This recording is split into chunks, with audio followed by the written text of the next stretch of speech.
My TBR is going to be exploding. If it wasn't exploded already, let's explode our TBRs together. The the title up there was 33 books to read this summer.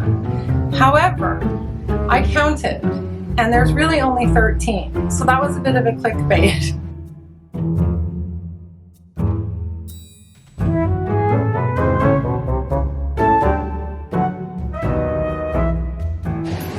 Hi everyone, it's me, Jess. I'm so happy to be here with you all to talk about... This is the 13 books recommended you read this summer by the Globe and Mail, which is Canada's national newspaper. It's essentially Canada's answer to the New York Times, the Globe and Mail. And I thought it would be fun to do this. I was inspired by Shelley, who's done this for the New York Times list. She did a fiction and a nonfiction version, and then she talked about the books that she wanted to read this summer. I'm only going to do the fiction and historical fiction books that were mentioned in this article on the Globe and Mail website. I'm actually going to read the descriptions that the journalist wrote. Some of them are good, some of them I've embellished, some of them I've improved, and talk to you a little bit, letting you know which ones I'm interested in. If you've read any of them already, if you've DNF'd any of them already, please let me know. I'd be very curious. First book on the list is The Imposters by Tom Rachman. And The Imposters tells the story of Dora, a once successful but now aging and embittered novelist. She knows her mind is going.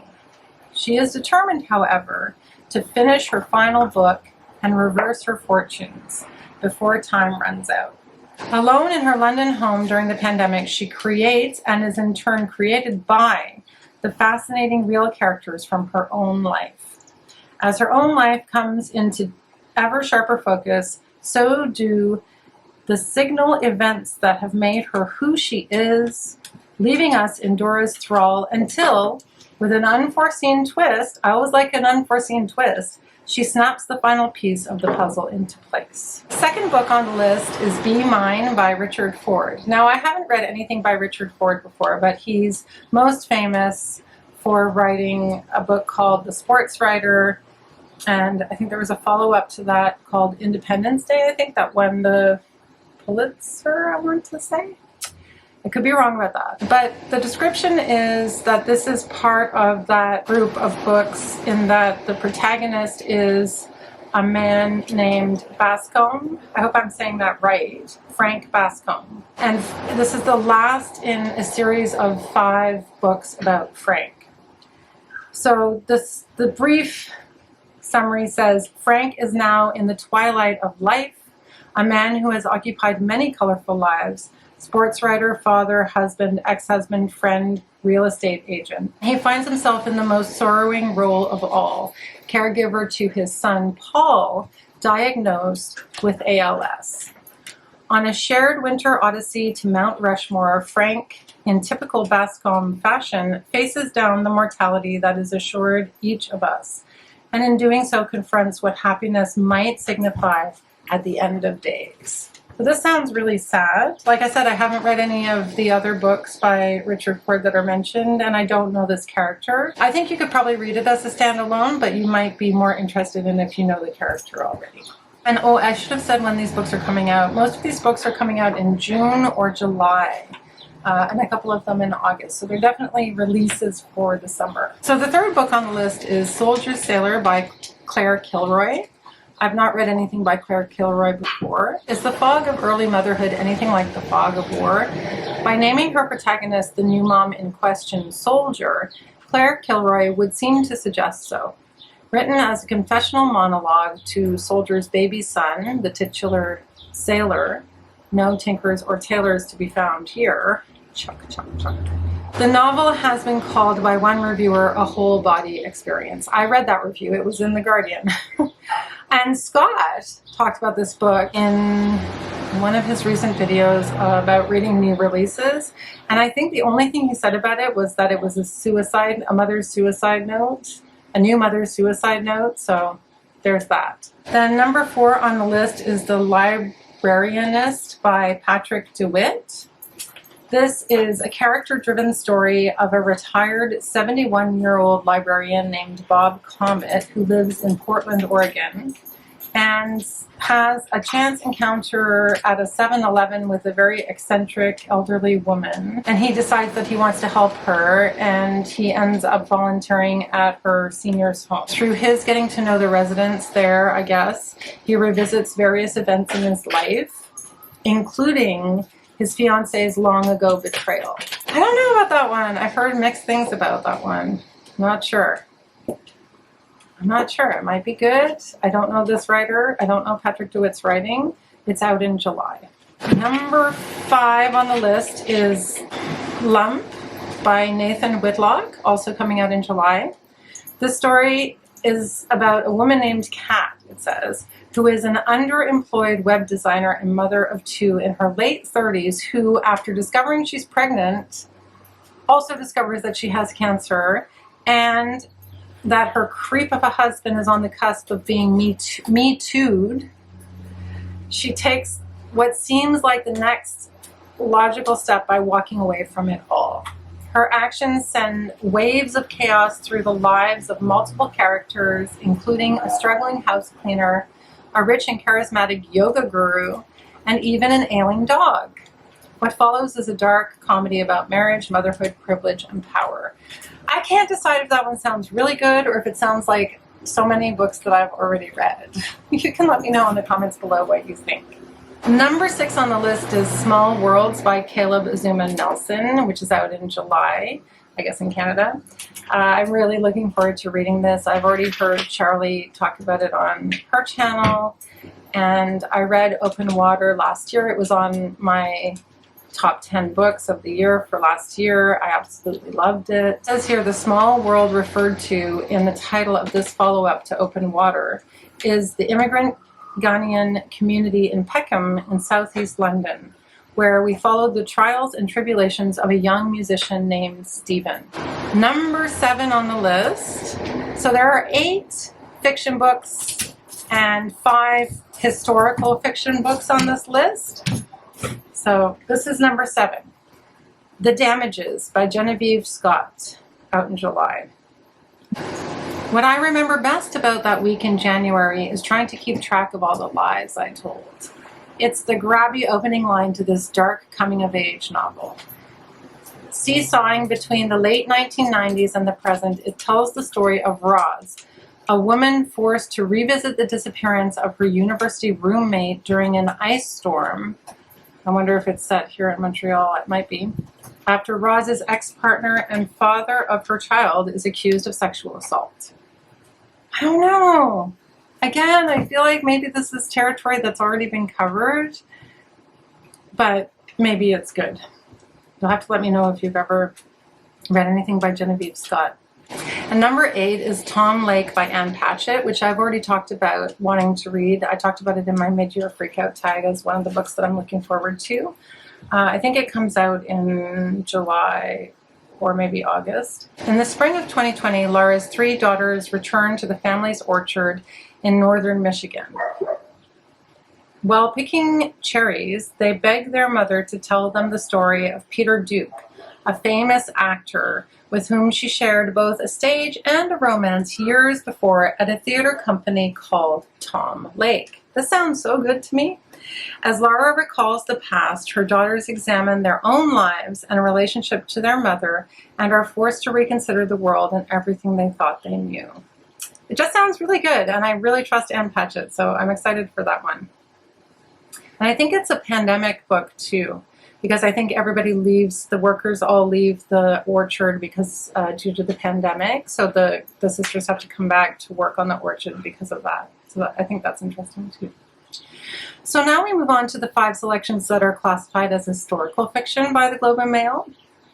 And I'll just read you the descriptions. This one I'm actually really curious about. So the first one or number 9 on my list, is I Am Homeless If This Is Not My Home by Laurie Moore. It's described as, this is what happens in Laurie Moore's fluky, fitfully funny, and folk horror adjacent new novel, I Am Homeless If This Is Not My Home. The book is set during the run-up to the presidential election in 2016, a year when the world fell out of joint for almost everyone. Yeah, that's pretty much true. It certainly did for Finn, a young high school teacher. Finn's brother Max is dying in a hospice in the Bronx. Then the love of his life, an ex-girlfriend named Lily, dies by suicide. But lo, somehow, here she is after her burial, undead with dirt in her mouth and worms wriggling around her neck. What? So this is like a book about the undead? And then they go on a road trip, apparently. It says, threaded into the story are a series of diary entries written as grieving letters from the proprietress of a 19th century boarding house. 2 deaths are involved here as well. Finn finds these diaries at the house, now a decrepit tourist lodge, and steals them. Ghost story begins to braid with zombie story. That sounds really good to me, actually. That sounds right up my alley. Where can I get my copy? Number 10 on the list is Kairos. I think this was on the New York Times list as well, if I remember. I think I remember Shelley talking about it. By Jenny Erpenbeck. Came out in June. It tells the story of the romance that began in East Berlin at the end of the 1980s when a 19-year-old woman named Katharina meets by chance a married writer in his 50s named Hans.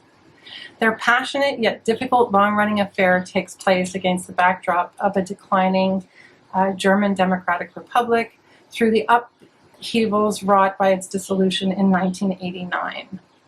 I like that setting. I like that historical setting. I'm not sure about the 19-year-old with the 50-year-olds. In her unmistakable style and with enormous sweep, Erpenbeck describes the path of the 2 lovers as Katharina grows up and tries to come to terms with a not always ideal romance, even as a whole world with its own ideology disappears. That sounds good too. Number 11, Nothing Good Happens in Wazirabad on a Wednesday, by Jamaluddin Aram. This came out in June. I've actually seen this one in the bookstores, but for some reason it's just not capturing my imagination. I don't really know why. It sounds good, but it's just not been my mood lately. I think this might be a debut. No, it says, the Russian occupation of Afghanistan is over and civil war has broken out in this novel set in 1990s Kabul. But Aram's debut novel, yes it is a debut, set against this backdrop of armed conflict is about the more immediate concerns of the people in the working class village of Wazirabad, where tensions are high after a spate of burglaries. Well, this will be interesting, I think. Come to think of it, reading this description, it does sound more interesting. It'll be interesting, potentially. Yeah, let me know if that sounds interesting to you. I'd be curious. No One Prayed Over Their Graves by Khalad Khalifa. This sounds really good, too. It's out in July. It's a Syrian writer. Khalad Khalifa is a Syrian writer, and the novel is set in 1907, so before the Civil War, long before the Civil War, when a flood swept away an entire small town on the Euphrates River near Aleppo. The story of 2 men who survive because they were away but lose their entire families is the starting point for a broader 6-decade saga about a once diverse society crumbling in the face of dark forces. Well, that sounds really good, actually. And then finally, the last one, The Romantic by William Boyd, out in August, is about a man named Cashel Ross, born in 1799 into modest circumstances, and the subject of this comical fictional autobiography. Cashel goes on to live a peripatetic boom and bust life that intersects with major historical events and people of the century to come. He joins the British Army at 15 and fights at Waterloo, tries his hand at farming and brewing, and hunts for the source of the Nile. In Pisa, Italy, he hangs with the actual romantics, Shelley and Lord Byron. Well, that might be kind of cool to read if it's well done. The latter of whom, a would-be warrior, almost seemed jealous of his experiences and of his wounds. I don't know. It's like on the fence for me. I don't know. Sometimes the way that these little descriptions are written are very compelling, and sometimes they're a little odd. Anyway, so those are the 13 fiction and historical fiction books that are listed as summer reads by the Globe and Mail, Canada's answer to the New York Times, and I guess the Guardian. I don't know.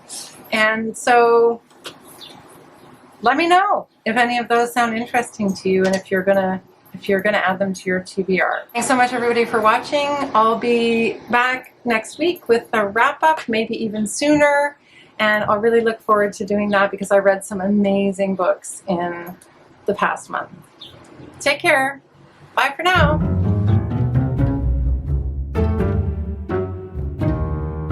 Yuck, yuck, yuck. And I'm sure it's going to be fantastic. Oops, there's my phone. I can't answer my phone. I can't answer this person, actually. Is that bad?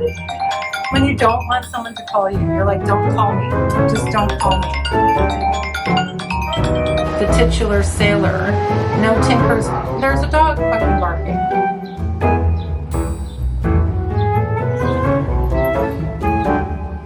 In the bleh.